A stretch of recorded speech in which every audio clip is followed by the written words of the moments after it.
Hi guys, today I'll be changing my fluorescent light tubes in the garage.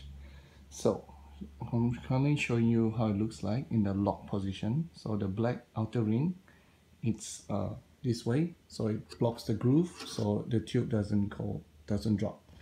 If you just have to turn it to move it to the open position, this is my finger to show you.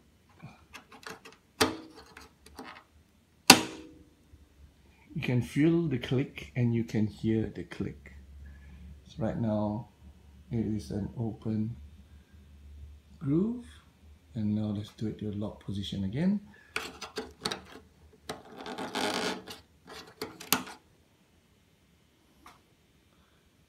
Locked. So it secures the tube in place.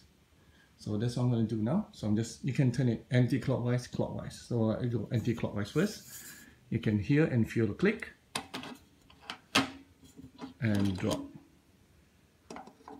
Let's put it back again on the other end as well. I'm going clockwise this time.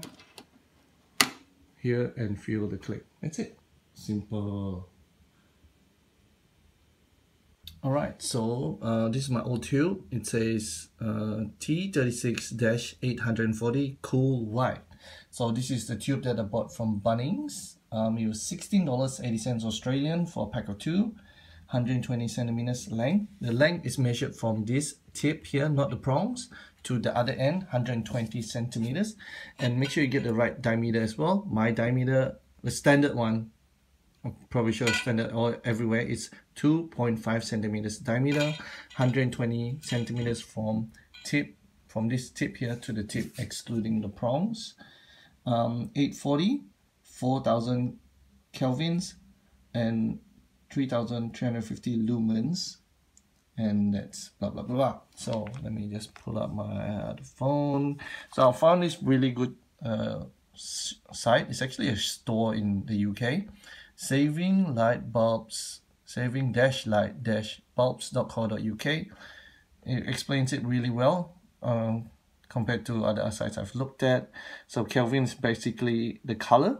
Lower the Kelvins, more yellow. The brighter, more blue. I like to be in the between, which is about 3000 to 4000, which this tube is. And then the 840, see that 840? So 840 is a color rendering index.